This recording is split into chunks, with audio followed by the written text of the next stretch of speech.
வணக்கம். மூன் செய்திகளுக்காக உண்ணாமலை சம்பந்தம். இன்றைய முதன்மை செய்திகள்.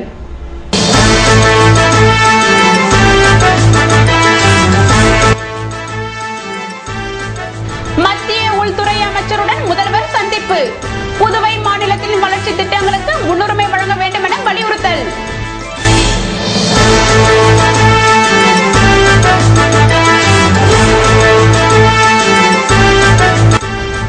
சக்தி சிக்கன கட்டிட குறியீடு கலந்தாய்வு.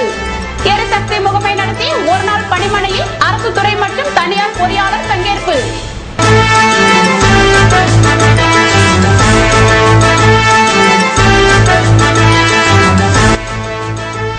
மீண்டும் பணி வழங்க வேண்டும் என 2 நாட்களாக கல்வித்துறை முன் காத்திருந்த ரொட்டிப்பால் ஊழியர்கள்.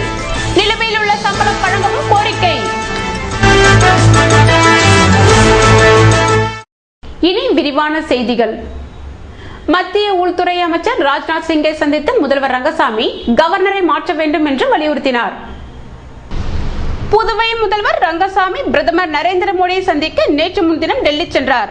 அவருடன் ராதாகிருஷ்ணன் எம்பி, புதுவைக்கான டெல்லி பிரதிநிதி பக்தவச்சலம், முதல்வரின் தனி செயலர் சேகர் ஆகியோர் சென்றனர். நேற்று முன்தினம் மதியம் 12:15 மணிக்கு பிரதமர் நரேந்திர மோடி முதல்வர் ரங்கசாமி சந்தித்து பேசினார்.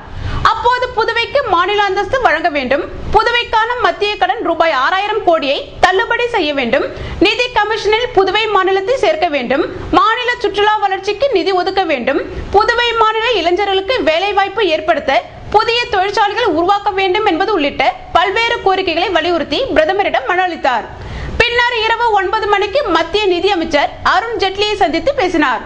பிரதமரிடம் முன்வைத்த கோரிக்கைகளை அவரிடம் வலியுறுத்தி பேசினார். நேற்று காலை மத்திய சுகாதாரத்துறை அமைச்சர் ஹர்ஷவர்தனை சந்தித்து புதுவை அரசு மருத்துவக் கல்லூரிக்கு அகில இந்திய மருத்துவ கவுன்சில் அனுமதி கிடைக்க வற்புறுத்த முடிவு செய்திருந்தார். ஆனால் சுகாதாரத்துறை அமைச்சர் செயலர் ஆகியோர் டெல்லியில் இல்லாததால் சுகாதாரத்துறையின் கூடுதல் செயலர் மற்றும் இணை செயலரை முதல்வர் ரங்கசாமி சந்தித்து பேசினார். அப்போது புதுவை அரசு மருத்துவக் கல்லூரிக்கு இந்திய மருத்துவ கவுன்சில் அனுமதி கிடைக்க நடவடிக்கை எடுக்குமாறு கேட்டுக்கொண்டார். பின்னர் மாலை 3:15 மணிக்கு மத்திய உள்துறை அமைச்சர் ராஜ்நாத் சிங்கை முதல்வர் ரங்கசாமி சந்தித்து பேசினார்.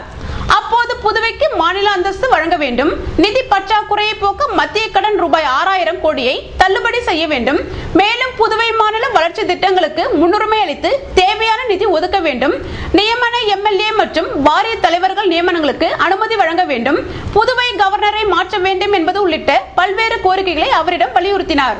பின்னர் தனது 2 நாள் டெல்லி பயணத்தை முடித்துக் கொண்டு முதல்வர் ரங்கசாமி நேற்றிரவு புதுவை திரும்பினார். புதுவையில் நடைபெற்ற எரிசக்தி சிக்கன கட்டிட குறியீடு கருத்தரங்கில் அரசு மற்றும் தனியார் பொறியாளர்கள் கலந்து கொண்டனர்.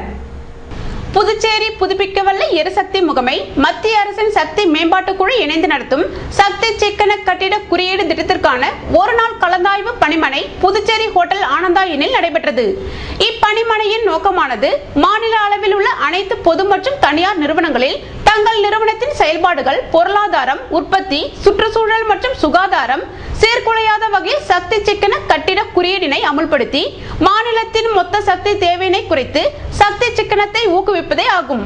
மேலும் இத்திட்டத்திற்கான ஒப்புதலை அனைத்து தொழிற்சாலை, பொது மற்றும் தனியார் நிறுவன அதிகாரிகளின் கலந்தாய்வின்படி முறையே பெறப்பட்டது. சக்தி மேம்பாட்டு குழு மற்றும் யுனைடெட் நேஷன்ஸ் டெவலப்மெண்ட் புரோகிராமின் பயிற்சி அளிக்கப்பட்ட நிபுணர்கள் திட்டத்தின் முக்கியத்துவத்தை புதுச்சேரியில் உள்ள கட்டிட சேவை மற்றும் வர்த்தக நிறுவனங்களில் அமல்படுத்த வலியுறுத்தியது. ECBC திட்டத்தினை செயல்படுத்தும் பொறுப்பில் நகர உள்ளாட்சி அமைப்பு குழு முக்கிய பங்களிக்கின்றது. இந்த கலந்தாய்வு பணிமனையில் மின்துறை, பொதுப்பணித்துறை, நகர கட்டமைப்பு மற்றும் வளர்ச்சி துறைகளின் பொறியாளர்கள் மற்றும் அரசு பதவி பெற்ற கட்டிடக்கலை பொறியாளர்கள் உள்ளிட்ட பலர் கலந்து கொண்டனர். கலந்தாய்வு கருத்தரங்கிற்கு புதுச்சேரி தலைமை செயலர் சேட்டன் பி சாங்கி தலைமையேற்று தொடங்கி வைத்தார். மேலும் புதுச்சேரி மின்துறை செயலர் மீனா கலந்தாய்வின் முக்கியத்துவம் குறித்து விளக்கினார். பணி நீக்கம் செய்யப்பட்ட தங்களை மீண்டும் பணியில் அமர்த்த வலியுறுத்தி ரொட்டிப்பால் ஊழியர் சங்கத்தினர் கல்வித்துறையை முற்றுகையிட்டனர். புதுவை கல்வித்துறை அலுவலகத்தில் அரசு ஊழியர்கள் சங்க கூட்டமைப்பு தலைவர் லட்சுமணசாமி தலைமையில் ரொட்டிப்பால் ஊழியர்கள் நேற்று காலை 10 மணிக்கு திரண்டனர். சங்க நிர்வாகிகள் லதா, விஜயலட்சுமி உட்பட 150க்கும் மேற்பட்டோர் இயக்குனர் அலுவலகம் அருகே அமர்ந்து முற்றுகையில் ஈடுபட்டனர். 8 மாத சம்பள பாக்கி உடனே தர வேண்டும், நிறுத்தப்பட்ட ரொட்டிப்பால் திட்டத்தை தொடர்ந்து செயல்படுத்த வேண்டும் என்பது உள்ளிட்ட கோரிக்கைகளை வலியுறுத்தினர். ஆனால் இயக்குனர் இல்லாததால் தொடர்ந்து போராட்டத்தில் ஈடுபட்டனர். மாலை வரை போராட்டம் நீடித்தது. பெண்கள் அனைவரும் பட்டினியோடு இயக்குனர் வல்லவன் வருவார், பேச்சுவார்த்தை நடத்துவார், தீர்வு கிடைக்கும் என்ற எதிர்பார்ப்போடு அங்கேயே அமர்ந்திருந்தனர். ஆனால் கடைசி வரை அவர்களுக்கு ஏமாற்றமே மிஞ்சியது. இரவு 8 மணி வரை இயக்குனரும் வரவில்லை. அலுவலகத்தில் இருந்த எந்த அதிகாரியும் பேசவில்லை. மீண்டும் இயக்குனரை சங்க நிர்வாகிகள் தொடர்பு கொண்டு பேசிய போது, உங்களது சம்பளம் விஷயமாக பேசி வருகிறேன், நாளை சந்திப்பதாக கூறியுள்ளார். சுமார் 10 மணி நேர அரசு அலுவலகத்தில் தர்ணா போராட்டம் நடத்தியும் பலனில்லை. இதனால் ஊழியர்கள் கலைந்து சென்றனர். இன்று காலை 9 மணி முதல் மீண்டும் கல்வித்துறை அலுவலகத்தில் ரொட்டிப்பால் ஊழியர்கள் தர்ணா போராட்டத்தை தொடர்கின்றனர். குப்பை வாரும் பணியை தொடர்ந்து கண்காணிக்க அமைச்சர் தலைமையிலான கூட்டத்தில் முடிவு செய்யப்பட்டுள்ளது. புதுச்சேரி மக்களுக்கு தேவையான அத்தியாவசிய சேவைகளை மேம்படுத்துவது தொடர்பான ஆலோசனை கூட்டம் நேற்று நடந்தது. உள்ளாட்சி அமைச்சர் பன்னீர்செல்வம் தலைமை தாங்கினார். துறையின் இயக்குனர் வல்லவன், அமைச்சரின் தனி செயலர் அசோகன், துணை இயக்குனர் கலியபெருமாள், நகராட்சி ஆணையர் ராஜமாணிக்கம், உழவர்கரை நகராட்சி ஆணையர் சுப்பிரமணியேஸ்வர ராவ் மற்றும் செயற்பொறியாளர்கள், உதவி பொறியாளர்கள், வருவாய் அதிகாரிகள், கொம்புயன் பஞ்சாயத்து ஆணையர்கள், நகராட்சி மற்றும் கொம்புயன் பஞ்சாயத்து அதிகாரிகள் கலந்து கொண்டனர். கூட்டத்தில் புதுவை நகராட்சி பகுதியில் தேங்கும் குப்பைகள் முறையாக அப்புறப்படுத்தப்படுகிறதா என்பதை தொடர் கண்காணிப்புக்கு உட்படுத்துவது, உள்ளாட்சி அமைப்புகளின் வருவாயை பெருக்கும் வழிமுறைகள், காலி பணியிடங்களை நிரப்புவது, உரிமம் பெறாமல் நடத்தப்படும் விருந்தினர் விடுதிகளை கண்காணிக்கவும் முடிவு செய்யப்பட்டது. விஜய் டிவி சூப்பர் சிங்கரில் பாடி அனைவரின் மனதை கவர்ந்த செந்தில்நாதன் மற்றும் அவரை போன்ற பார்வையற்றவர்களுக்கு சிங்கப்பூரை சேர்ந்த கலியபெருமாள் நிதி உதவி வழங்கினார். விஜய் டிவி சூப்பர் சிங்கர் நிகழ்ச்சியில் பாட்டு பாடி அசத்திய மாற்றுத்திறனாளியான செந்தில்நாதன் மற்றும் அவரது காப்பாளர் போன்றவர்களை கௌரவிக்கும் நிகழ்ச்சி புதுவை அக்கார்ட் ஹோட்டலில் நடைபெற்றது. இதில் கலந்து கொண்ட சிங்கப்பூரை சேர்ந்த கலியபெருமாள், சரஸ்வதி ஆகியோர் நிதி உதவி வழங்கினர். இந்நிகழ்ச்சியில் சபாநாயகர் சபாபதி, சத்யபாபு, செந்தில்குமார், உதயகுமார், சந்திரகுமார், திருவேங்கடம், கணபதி, தமிழ் கோவிந்தராஜ், சுகுமார், பிரசாத் ராவ் உட்பட பலர் கலந்து கொண்டனர்.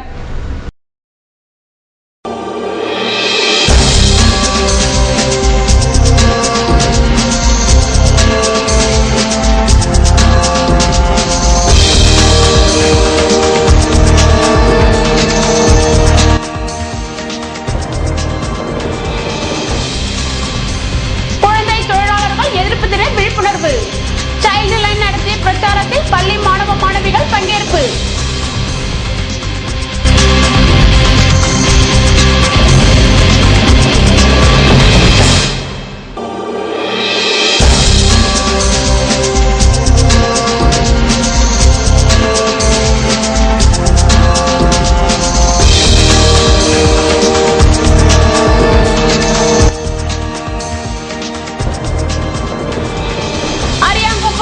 பல்வேறு பகுதிகளில் மோட்டார் சைக்கிள்கள் திருடிய வாலிபர்கள் கைது. 4 வண்டிகள் பறிமுதல். விபரம் விளம்பர இடைவேளைக்கு பிறகு.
செய்திகள் தொடர்கின்றன.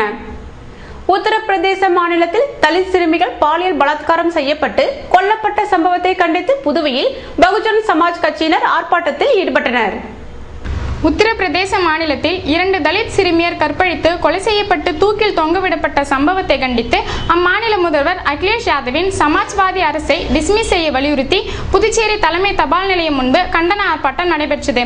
மாநில தலைவர் சோமசுந்தரம், மாநில அமைப்பாளர் மூர்த்தி ஆகியோர் தலைமை தாங்கினர். பொறுப்பாளர்கள் அலங்காரவேலு, தேவநாயகம், கஸ்பர், தனிபதி, வீரமுத்து, சிற்றரசு, ஆறுமுகம், முருகன் மற்றும் மகளிரணி, மாணவரணி கிளை பொறுப்பாளர்கள் கலந்து கொண்டனர். புதுவை அருகே உள்ள ஈச்சங்காட்டில் உள்ள முத்துமாரியம்மன் கோவிலில் நடைபெற்ற கும்பாபிஷேக விழாவில் பக்தர்கள் கலந்து கொண்டனர். புதுவை பாகூர் கொம்யூன் ஈஞ்சங்காட்டில் அமைந்திருக்கும் முத்துமாரியம்மன் கோவில் மகா கும்பாபிஷேகம் மற்றும் மங்கள் விழா வியாழக்கிழமை என்று நடைபெற்றது. இதனை முன்னிட்டு 2 தினங்களாக சிறப்பு பூஜைகள் நடந்தன. இதன் தொடர்ச்சியாக நடத்தப்பட்ட கும்பாபிஷேகத்தில் அமைச்சர் ராஜவேலு மற்றும் பக்தர்கள் கலந்து கொண்டனர். இதற்கான ஏற்பாடுகளை ஈஞ்சங்காடு பொதுமக்கள் செய்திருந்தனர்.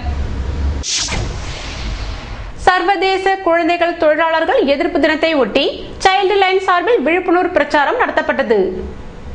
மத்திய அரசின் பெண்கள் மற்றும் குழந்தைகள் நல அமைச்சகத்தின் மூலம் செயல்படும் சைல்டு லைன் 1098க்கான சேவையை சைல்டு லைன் இந்தியா பவுண்டேஷன் மூலம் புதுச்சேரியில் செயல்படும் புதுவை பல்நோக்கு சமூக சேவா சங்கம் மற்றும் பேபி சாரா தொண்டு நிறுவனமும் இணைந்து புதுச்சேரி நகர்ப்புற மக்களுக்கு குழந்தை தொழிலாளர்கள் எதிர்ப்பு தினத்தை முன்னிட்டு மரமலையடிகள் சாலை சுதேசி மில் அருகில் விழிப்புணர்வு பிரச்சாரம் செய்யப்பட்டது. இந்நிகழ்ச்சியை புதுவை பல்நோக்கு சமூக சேவா சங்கத்தின் நிர்வாக இயக்குனர் ஆல்பர்ட் தம்பிதுரை துவக்க மாவட்ட சமுதாய சேவை திட்டத்தின் ஒருங்கிணைப்பாளர் திமோத் மற்றும் ஆசிரியர்கள் கலந்து கொண்டனர். இதில் சமுதாய சேவை திட்ட மாணவர்கள் குழந்தைகளை வேலைக்கு அமர்த்துவதை எதிர்த்து மாறு வேடத்தில் கண்களை கட்டிக்கொண்டு விழிப்புணர்வு பிரச்சாரம் செய்தனர். இந்நிகழ்ச்சியில் புதுவை புனித அந்தோனியர் உயர்நிலைப் பள்ளியைச் சேர்ந்த 100க்கும் மேற்பட்ட சமுதாய சேவை திட்ட மாணவர்கள் கலந்து கொண்டனர்.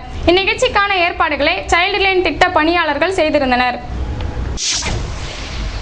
அரியாங்குப்பத்தில் பல்வேறு இடங்களில் பைக்குகள் திருடிய 2 வாலிபரை போலீசார் கைது செய்தனர். அவர்களிடமிருந்து 4 வண்டிகள் பறிமுதல் செய்யப்பட்டன.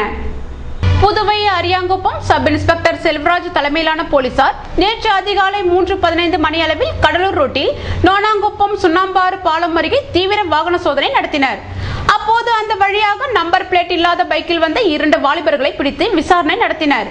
அது குறித்து கேட்டபோது அவர்கள் முன்னுக்கு பின் முரணாக பதில் கூறினர். சந்தேகமடைந்த போலீசார் அவர்களை காவல் நிலையம் கொண்டு சென்று விசாரித்தனர்.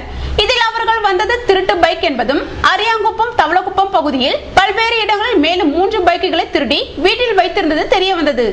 தொடர் விசாரணையில் கடலூர் மாவட்டம் நெல்லி ரெட்டிப்பாளையம் மாரியம்மன் கோவில் தெருவை சேர்ந்த செல்போன் டவர் தொழிலாளி கதிர்வேல் என்கிற கதிர், புதுவை நோனாங்குப்பம் விநாயகர் கோவில் தெருவை சேர்ந்த எலக்ட்ரீஷியன் சிலம்பு என்கிற சிலம்பரசன் என்பதும் கள்ளசாவி போட்டு திறந்த பைக்குகளை திருடியதும் தெரிய வந்தது. அவர்களிடமிருந்து மொத்தம் 4 பைக்குகளை இன்ஸ்பெக்டர் பழனிவேலு தலைமையிலான போலீசார் பறிமுதல் செய்தனர். புதுவையில் போஸ்டர் மேல் போஸ்டர் ஒட்டிய விவகாரத்தில் போராட்டம் நடத்திய நாம் தமிழர் கட்சியினர் மீது போலீசார் தடியடி நடத்தினர். இது தொடர்பாக பிரபல ரவுடி உள்பட 7 பேர் கைது செய்யப்பட்டனர். புதுவை பூரணாங்குப்பத்தை சேர்ந்த காங்கிரஸ் பிரமுகர் காமராஜ் சில மாதங்களுக்கு முன் கொலை செய்யப்பட்டார். அவரது பிறந்த நாளை ஒட்டி ஆதரவாளர்கள் தவளக்குப்பம் சந்திப்பில் போஸ்டர்களை ஒட்டியிருந்தனர். அந்த போஸ்டர் மீது நாம் தமிழர் கட்சியினர் சீமான் புதுவை வருகை தொடர்பான போஸ்டரை மாநில செயலாளர் இளங்கோவன் தலைமையில் நேற்று முன்தினம் நள்ளிரவு ஒட்டியுள்ளனர். இதையறிந்த காமராஜின் தம்பி புகழ் உள்ளிட்ட 4 பேர் அங்கு வந்தனர். ஏற்கனவே ஒட்டிய போஸ்டர் மீது ஏன் போஸ்டர் ஒட்டுகிறீர்கள் என கேட்டுள்ளனர். அப்போது ஏற்பட்ட தகராறில் 4 பேரும் சேர்ந்து இரும்பு பைப்பால் இளங்கோவனை சராமரி தாக்கியுள்ளனர். இதில் காயமடைந்த அவர் மருத்துவமனையில் சிகிச்சை பெற்றார். இது குறித்து புகாரின் பேரில் புகழ் உள்ளிட்ட 4 பேர் மீது தவளக்குப்பம் போலீசார் கொலை மிரட்டல் உட்பட 3 பிரிவுகளின் கீழ் வழக்கு பதிவு செய்து தேடி வருகின்றனர்.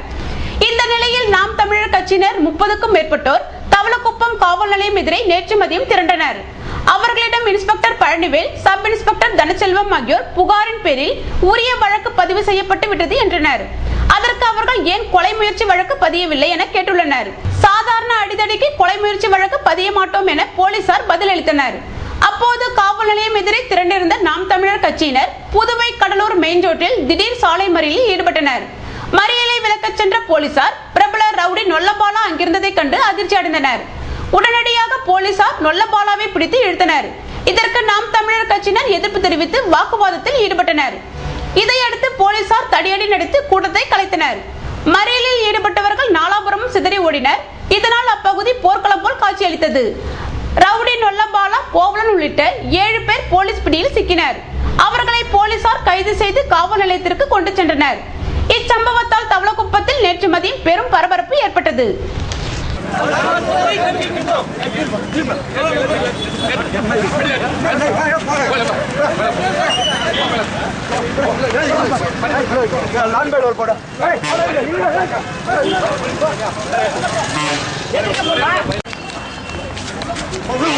உள்ள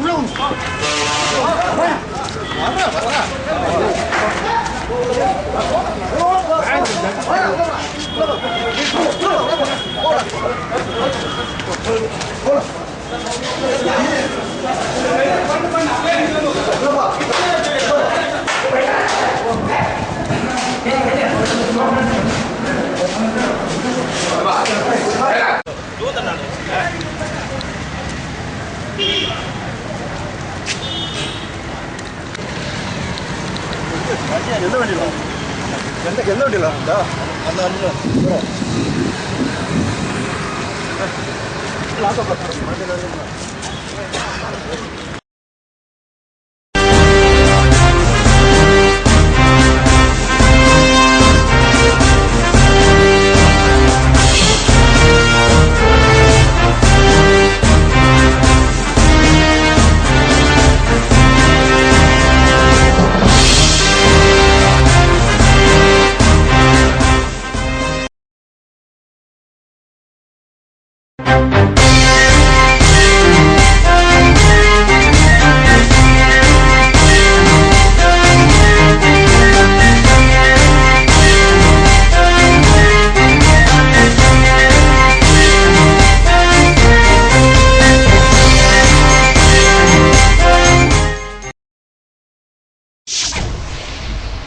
செய்திகள் தொடர்கின்றன.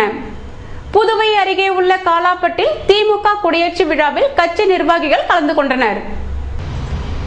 திமுக தலைவர் கருணாநிதி 91வது பிறந்த நாளை முன்னிட்டு புதுச்சேரி மாநிலம் காலாப்பட்டில் இயங்கி வரும் சாசன் பார்மாசூட்டிகள் தொழிற்சாலையில் பணிபுரியும் தொழிலாளர் மற்றும் பணியாளர் முன்னேற்ற பேரவை நிர்வாகிகள் சார்பில் தொழிற்சங்க கொடியேற்று விழா மற்றும் தொழிலாளர்களுக்கு இனிப்புகள் வழங்கும் விழா தொழிற்சாலை வாயிலில் நடைபெற்றது.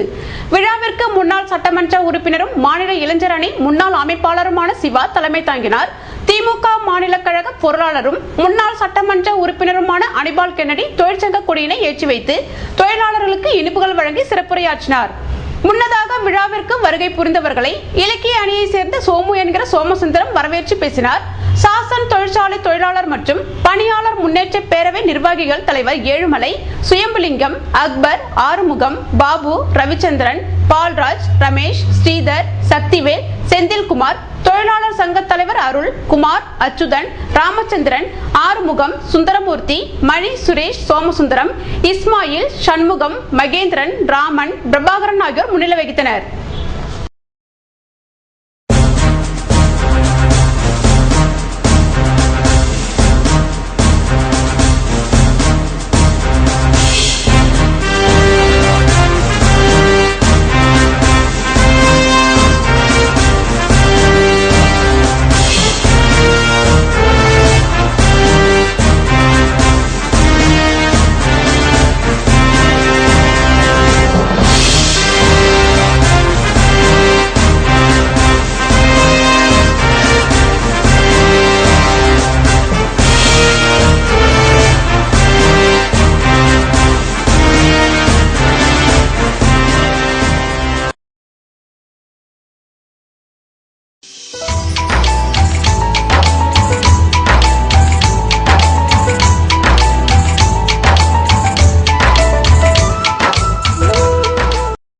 புதுவையில் இன்றைய வெப்பநிலை அதிகபட்சமாக 31 டிகிரி செல்சியஸாக பதிவானது.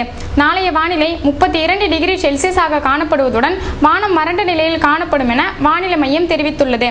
புதுவை கடற்கரையிலிருந்து சுமார் 50 கிலோமீட்டர் தூரம் வரை இன்று 3 அடியாக காணப்பட்ட கடல் அலை உயரம் நாளை 2 அடியாக காணப்படும் என்றும், தென்மேற்கு திசையிலிருந்து 21 கிலோமீட்டர் வேகத்தில் காற்று வீசும் என்றும் சென்னை வானிலை மையம் தெரிவித்துள்ளது.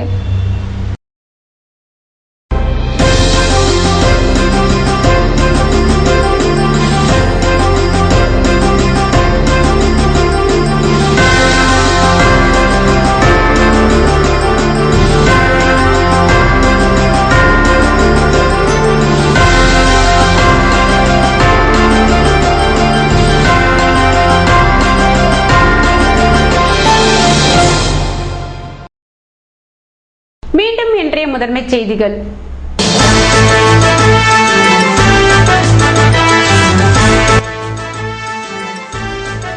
மத்திய உள்துறை அமைச்சருடன் முதல்வர் சந்திப்பு. புதுவை மாநிலத்தில் வளர்ச்சி திட்டங்களுக்கு முன்னுரிமை வழங்க வேண்டும் என வலியுறுத்தல்.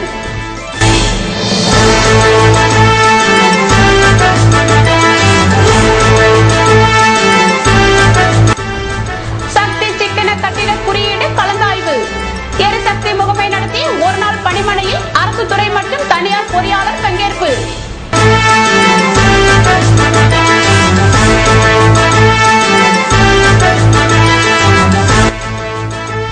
மீண்டும் பணி வழங்க வேண்டும் என 2 நாட்களாக கல்வித்துறை முன் காத்திருந்த ரொட்டிப்பால் ஊழியர்கள். நிலுவையில் உள்ள சம்பளம் வழங்கவும் கோரிக்கை.